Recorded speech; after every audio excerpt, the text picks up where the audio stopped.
All right, our next speaker, born in Nashville, received the Bachelor of Arts, followed by Juris Doctor from University of Tennessee. Our next speaker has been practicing law since 1968 and has never looked back.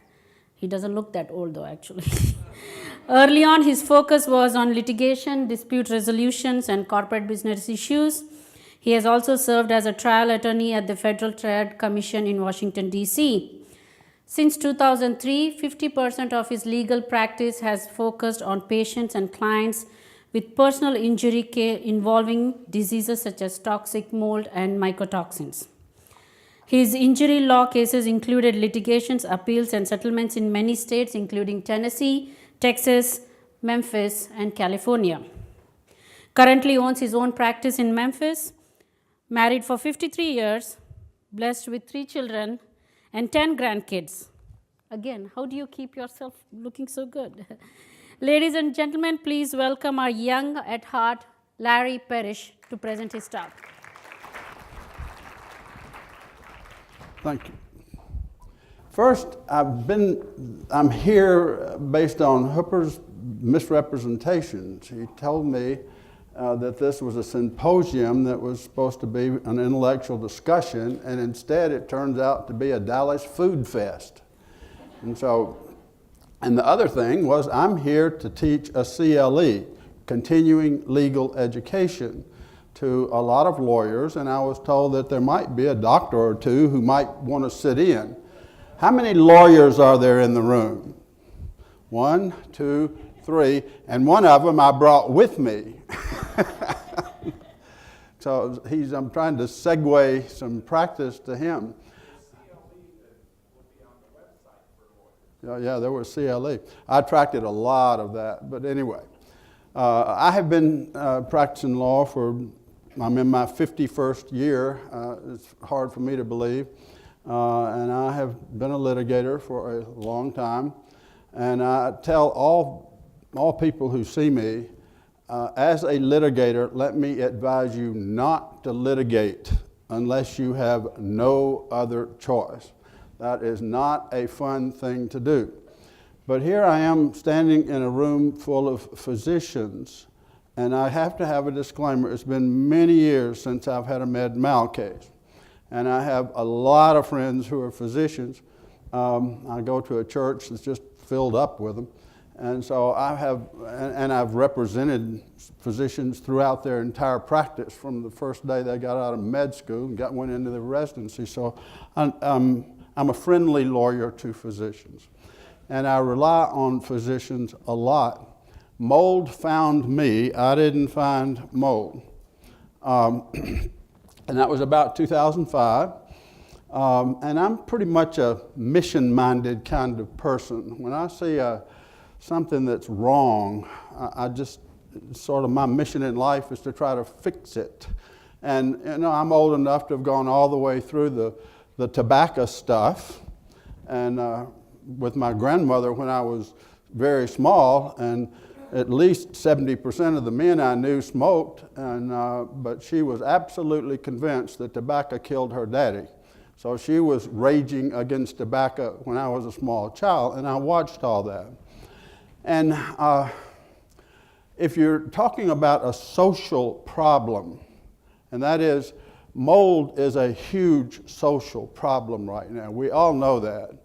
And there are many more people suffering from symptoms of mold than that have not a clue in the world that the problem is mold. But as I've gone through this since about 2005, I've said, this is a lot like tobacco smoke. It's just, we've got a problem. And let me tell you, until it hits litigation, until there's a big judgment, until that gets, the social problem is not going to be solved. Mold is a good thing. God didn't make any mistakes when he created mold and mycotoxins, but they're designed to be outside and to decay things that need to be decayed. Our problems come from what happened in the 1970s with the energy crisis.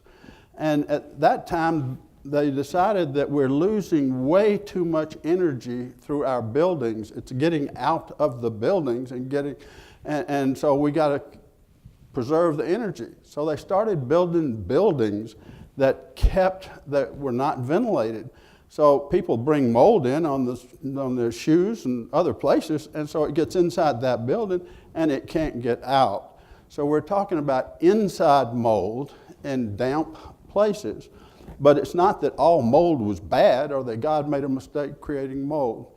And I like to tell jurors that, and let's see what the problem is. But the problem is huge.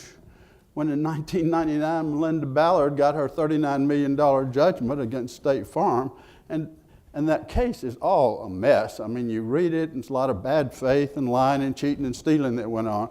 But it's generally accepted as because of mold. This is a mold case with a $39 million judgment. The insurance industry revolted. I mean, they came together with the Manhattan Institute, the U.S. Chamber of Commerce, and they set out to make sure that this doesn't become the case that solves the problems, because there are lots of problems. This is a multi-billion-dollar problem to solve. And so that quelled a lot. An internist in Dallas here told me something a few years ago in a case I had in Dallas. I've had several cases in Dallas. And he said, I am 100% convinced that mold hurts people, that mold can kill people for sure. And he said, one reason I know that is because my wife is sick, because she had gotten into rehabbing old houses, and she got sick. And then his running buddy, who ran a restaurant, and he ran with this guy for years, every day, and he said, I've seen him at the point of death. But he said, I don't treat mold. I don't know anything about mold. And he was expanding his practice, and he said, I'm not going to get my practice involved in mold. So he said, call Al Johnson or call somebody else. And he said, let me tell you what the problem is with doctors. He said, first of all, you have this mold exclusion thing, and you have insurance companies, and they won't cover the mold, and they won't do this, that, and the other. So it's just a problem. And also, because of the AAA report and the occupational medicine people turning against mold, he said, for physicians, mold has written on it litigation. And doctors see themselves on a witness stand or somewhere else, and they say, negative. He said, that's why I will not get my practice involved in treating mold. So I'm totally off message, but this is something that I think doctors need to know. You don't be shy about this, and the people in this room obviously are not. And my internist told me, he said, I have people come in my office at least 2 or 3 times a week, and they say, am I suffering from mold? He said, I have no earthly idea. Unlike some physicians who say, oh, mold can't hurt you. No, let me give you some more prednisone, which makes the problem worse. And my second mold case was a lawyer in Memphis, and she was a bright woman, and she knew what had happened to her was mold, and she went to the Jewish hospital. She went everywhere, and for 3 years she was piled up with prednisone, to the point that her immune system was virtually shot. And even today it is. And that's been years ago. So, all right. Let's get on message a little bit. All right. What is a viable case? Now, this is designed for lawyers, and so I'm going to modify a little bit about it. I think litigation plays, as I said, an extremely important part in this whole problem, not just for the patient, but for the country as a whole. And we have to have expert witnesses, a lot of them. Thankfully, I was in the U.S. Attorney's Office for 10 years and the Federal Trade Commission before, very aggressive prosecutor. and I prosecuted a lot of obscenity cases. And so I brought in experts. I had sociologists. I had demographers. I would spend 3 weeks in trial just taking expert testimony. So I understand the value of expert testimony, and it served me well. So when I'm years later, in 2005, I'm getting involved in the mold stuff, I know the need for expert testimony. So I became pretty familiar with the science, not as familiar as everybody here by any means, but I understood the necessity that I had to get familiar with a lot of expertise. And so I did, and I knew enough to be dangerous. I could use the words and make people think I knew more than I really did, but it worked. I fooled Hooper. He thought I was a real expert. But we've gone through a lot of expertise. But no, if I'm a lawyer and I'm saying, is this a good case or not a good case? And I'm saying, you can't afford this. If you can't afford it, don't do it. I cannot possibly afford to be your bank because you've got lots of expense, you've got a lot of expert testimony, you've got not just you've got your environmentalist, you've got to get your house done, and you've got to get it done right. Because if somebody comes in and does a little air test and says you're fine, or somebody comes in, they say, man, I'm sick, my doctor said I had mold. And so I run off to the courthouse and file a lawsuit. And the doctor, he said, well, I thought it was mold. I mean, I read a magazine article last week and it looked like mold to me. She said she had mold in her house.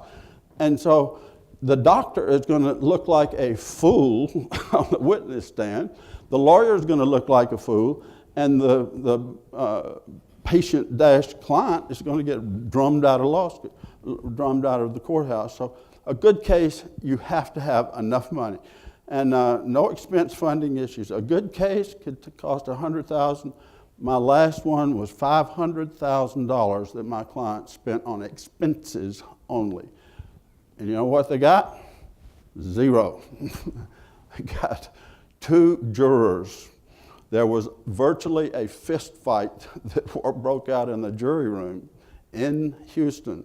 And my 2 jurors were for me, but you had a 10-jury thing in Texas, so it didn't help. But they had to spend, because they had the money and they were willing to do it right.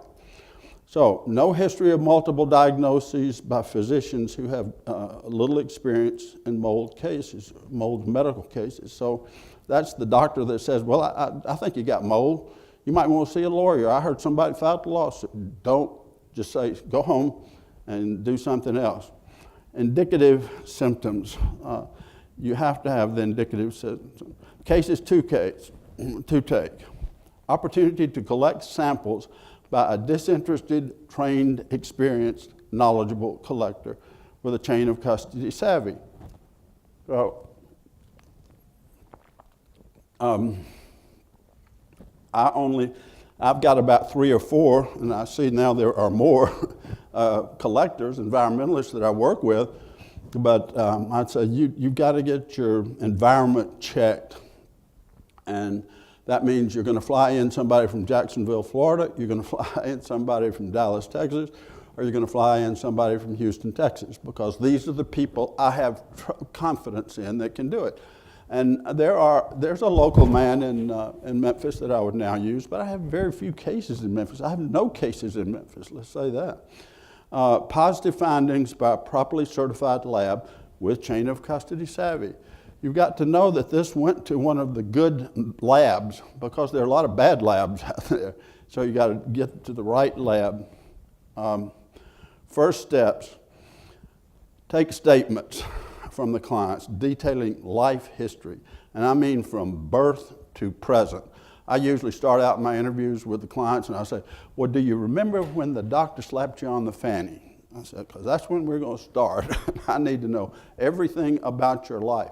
And I have taken a day long or more than that just to go through and find out who this person is. And you're focusing on the facts, probative with health. I mean, you go that direction. Tie down treating physicians willing to testify, ideally with experience. Now, I've had In the last few hours, I've talked to several of the physicians here, and I said, have you ever testified? No, I don't get into that. I'm at Don Dennis. I was sitting with him last night at dinner, and I said, you are the man I have been told that I need to get, but don't waste your time calling him because he won't help you. And he said, that's right. That's a problem. There are treating physicians who just won't support their patients. And so I sometimes have to get them to another physician, just break off the physician relationship they have. And you tie down your Daubert-ready experts. Now, Daubert means, if you're an expert, and I say Daubert, there's Daubert Fry, and in California it's 403, everybody has a different, but you can't just testify because you are a doctor. You have to have expertise, you have to be familiar with the literature, you have to have read the literature, be up to date with it, and all of these qualifications. And in these cases, the Daubert motions are inevitable, and they cost lots of money. So here comes my expert. Just take Brother Hooper here. He's my expert. And so he has to get on the witness stand. He has to give an affidavit, get on the witness stand, be examined, cross-examined, and the bad guys are trying to get him off the stand. I'm trying to keep him on the stand. He has a perfect record, but it takes a lot. And they have their experts, and I'm trying to get their experts thrown out. So you can easily spend $50,000 on Daubert stuff. So don't just grab up any expert. You got to have somebody who knows, and I'm talking to you all, who can testify and be cross-examined. I have this comes from my experience in the U.S. Attorney's Office. I had a federal grand jury. I had subpoenas I could send all over the world. If I needed a witness from Guam, I could get them. If I needed somebody to serve, I've done this, a guy in Miami at 8 o'clock in the morning, he has to be in Memphis at the grand jury at 11 o'clock. And he says, I can't get there by 11 o'clock. No, sir, we have a plane reservation for you. But the point being that I had all of my cases before I indicted anybody. By the time I indicted somebody, it had a ribbon on it. I'd say, Your Honor, I'm ready to go to trial. Can we get a trial date next week? Well, Mr. Parrish, you hadn't even pled guilty yet or not guilty. I mean, just wait a minute. But I do that with these cases. I've taken that into my private practice. I don't have a grand jury, but I take sworn statements before I file my complaint. I file a complaint, the last complaint I filed in Los Angeles, it's 200 pages long, and it has 700 numbered paragraphs.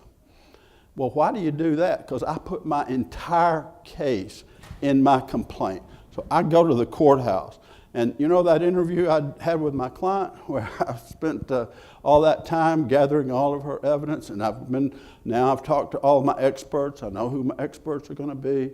I've got affidavits from my experts before I get to the courthouse. And so when I get to the courthouse and the defendant looks and says, good gravy, what am I supposed to do now? This is not how you're supposed to try lawsuits. You're supposed to file your complaint, and then a year later you do your discovery, then a year after that you do this, that, and the other. So I'm running into the courthouse saying, let's go, strap it on. Let me see your experts. Well, I don't have any experts. Well, I've got mine and they're ready to go. But then they're looking at all of my experts and they're saying, good gravy, it's going to cost me $200,000 to get experts to refute those. And then we're going to have the Daubert stuff. So I get it ready, and my complaint is usually sworn. So I've got all the facts from my clients in there, and they make oath on the end of the complaint. This is true, this is true, this is true. And then I have my experts, and I know exactly what they're going to testify to. So their testimony is right on the face of that complaint. And then I get my sworn statement from my expert, and I say, is this true, this true? Yes, yes, yes, yes, yes, yes. And okay, I've got my sworn statement. Then I notice their deposition, and I get them in the deposition, and I say, is this true? Yes, it is. I have no further questions. and then that becomes evidence. So I'm ready for my Daubert hearing. And they haven't even decided who their experts are going to be. And if they get their experts, every one of the experts they can get, I've already cross-examined them. So I go back and get my prior cross-examination of Dr. Saxon, the most popular. It's interesting that some of these defense experts were experts in the tobacco cases for the tobacco companies. Same folks still going around. And they're very, very vulnerable to cross-examination. Now, I sat in this room last night, and I heard you all in your focus group, and I'm sitting there going, ooh, ooh, ooh. And my takeaway from that was, we need to get more and more focused on the clinical aspects of what's going on. Because a treating physician can get by with a whole lot more than an expert who's just reviewed records. If somebody has seen that patient, has touched that patient, has examined that patient, and also is an expert, then they're not bound in the same way that just an expert is. So I try to get a treating physician involved and who knows the science and who knows the literature. Well, Mr. Parrish, I'm in Los Angeles. Why do I have to fly to New York to see a doctor? You want to have a lawsuit or you don't want to have a lawsuit? It's a very small price to pay by comparison with what you're going to pay if you try to do it the conventional way. And so that's pretty much a successful motif. So I draft a complaint, concise averment. So I have 700 paragraphs in my 200-page complaint. That's because my object is to put one fact in each paragraph. So I don't have my numbered paragraphs. They're not 2 pages long. They're not a narrative. It's mold in kitchen on November the 16th, stocky buttress. So that puts the defense in the position of having to say, admit or deny. And if they say deny, I'm ready for them. If they say admit, I'm ready for them. But it just drives lawyers absolutely crazy. Now, you know, in this business, what I'm saying right now, the defense lawyers and some of the cases that I'm handling right now will have what I'm saying right now. So I can't give away all my trade secrets. But I do this. This is my motif. This is the way to handle a successful mold case. They have to be front-end loaded. And people and other lawyers say, good gravy, it's costing $1 million to get off the ground. Well, it doesn't really cost $1 million, but it's pretty substantial. And it's very hard for me to convince them that the amount of money you're spending right now seems like a whole lot to you. But if you let this drag out in the conventional way, by the end of the day, you will have spent twice this much. And that's very hard to convince clients about. But I try my best. All right, I'm going to push again. Somebody say you're through. And then I've already covered the selection and the cost involved. These are some of the expert testimony that I use and would use more. A microbiologist, toxicologist, nuclear medicine radiologist, neuropsychologist, industrial hygienist, pathologist, immunologist, internist with mold expertise, and pulmonologist. And it's hard to find some of these people. I have found people in all of these areas, but I noticed there's a psychiatrist here. I would definitely use psychiatrists. In all of my obscenity cases, every obscenity case I tried, I had a psychiatrist. And I had sociologists, but I had a psychologist, because psychiatrists and psychologists don't say the same thing. And I had my local psychiatrist, who's a great guy, and he would come in. That would be my local touch. I would bring my expert psychiatrist in, who was really an expert. So I read cases, and I seriously read the cases.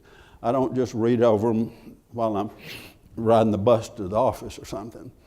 And I contact the experts who testified in those other cases, and I contact the lawyers who testified in those other cases, sometimes defense, and I have made a lot of contact with people who have testified in other cases that were successful.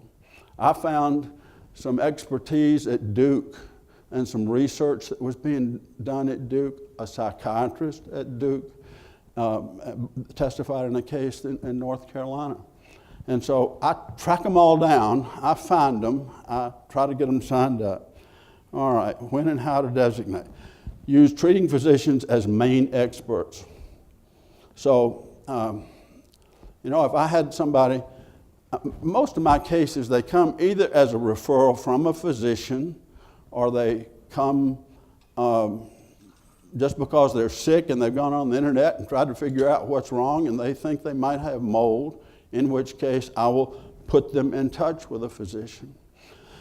But if I had my internist, who's still my personal internist, who still won't treat mold, or if I had the internist in Dallas here who I really, really respect, I'd have to get my patient connected to another treating physician.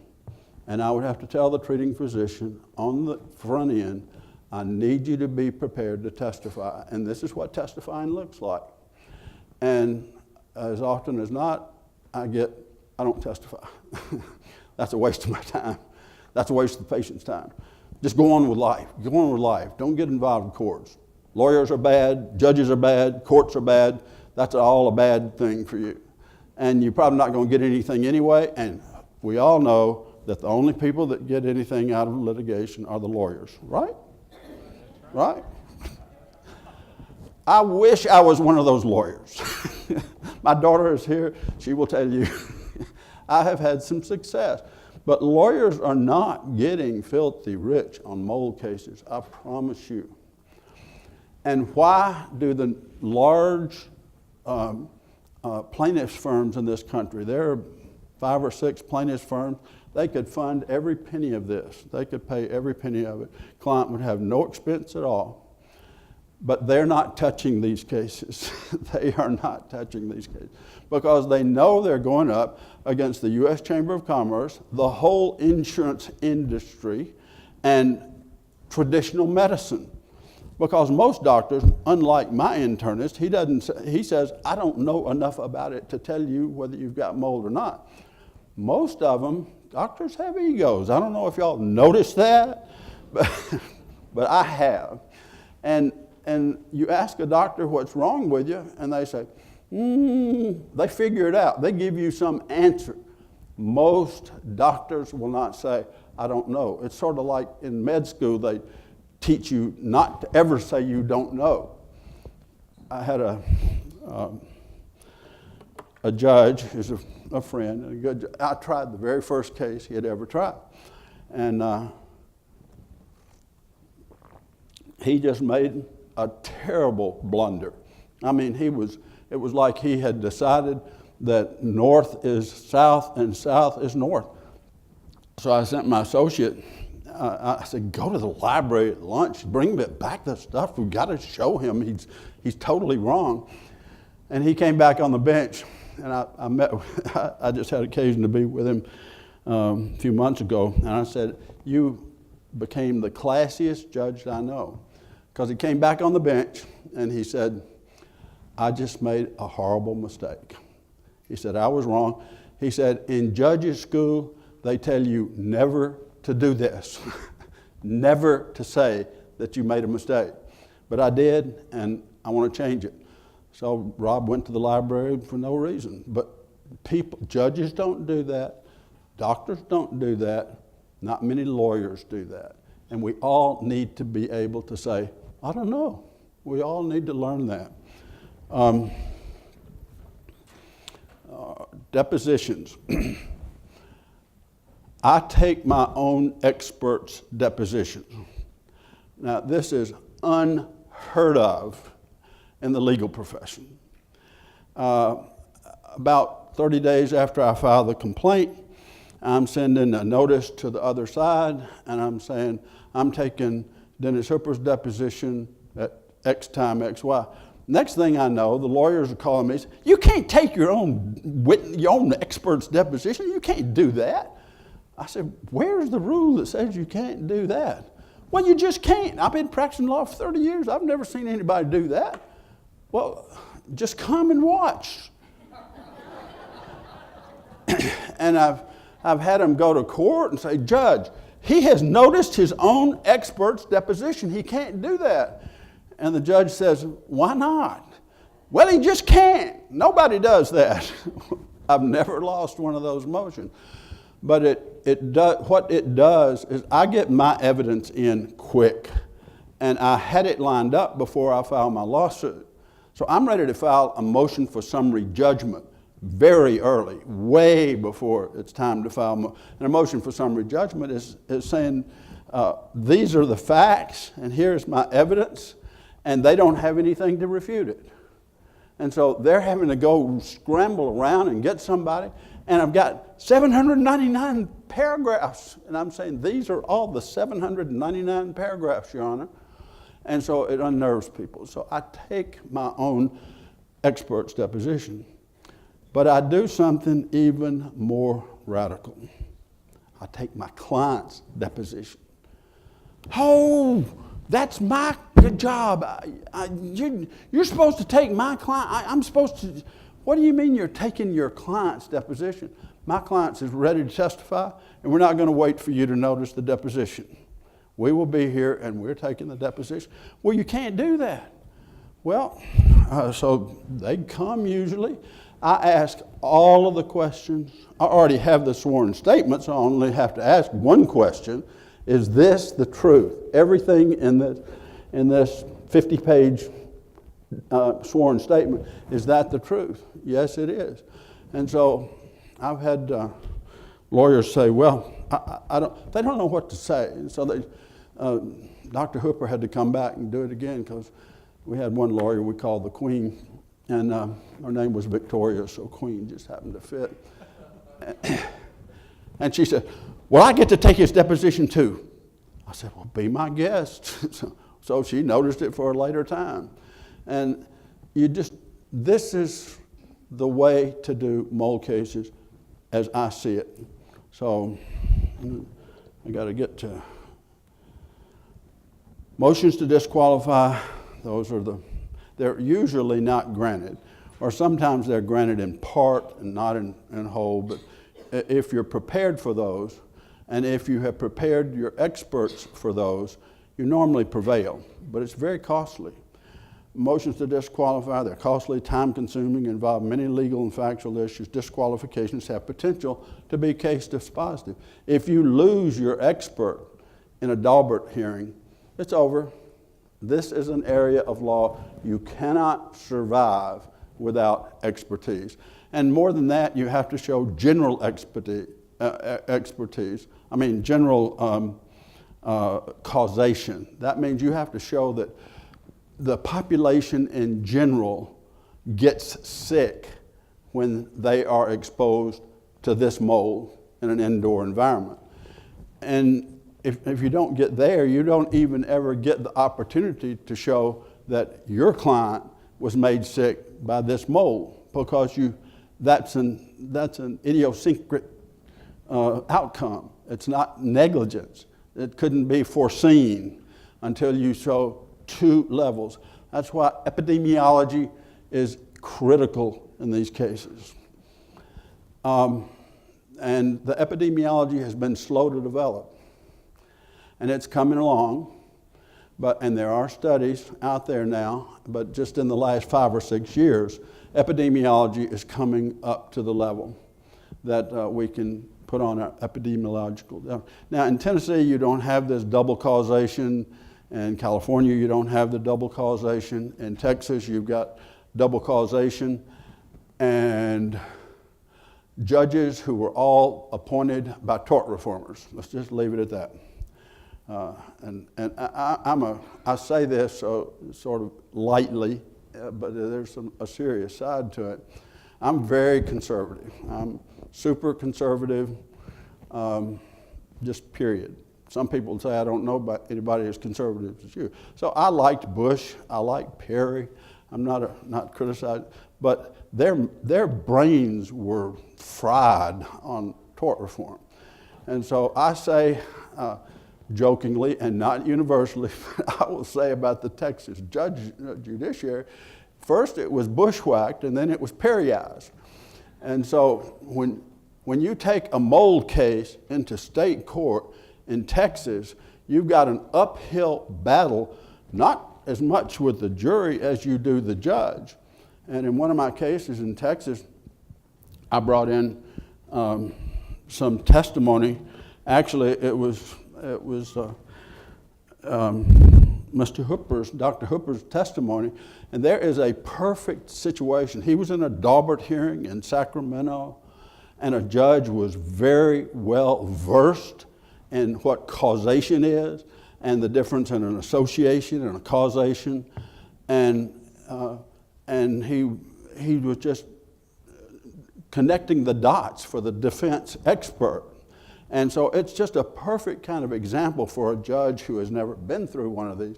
This is how these things are supposed to go. Most judges don't know enough to do that.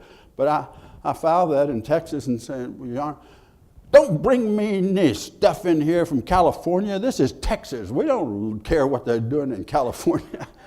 Literal happening I could bring you. That's the kind of thing you run up against. And you got to be prepared for it. Do I have any? Now, if we had lawyers in here, I'd go through the fine points. I mean, if we had enough lawyers in here.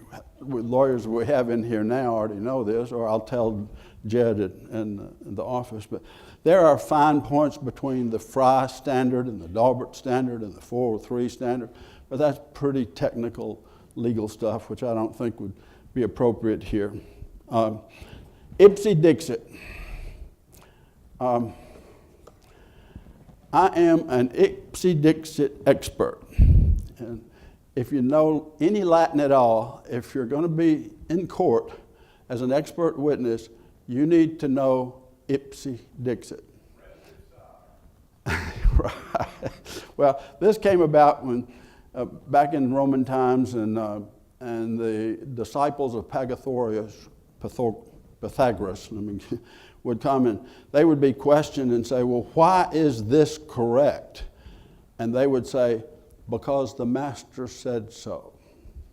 Well, that's nothing.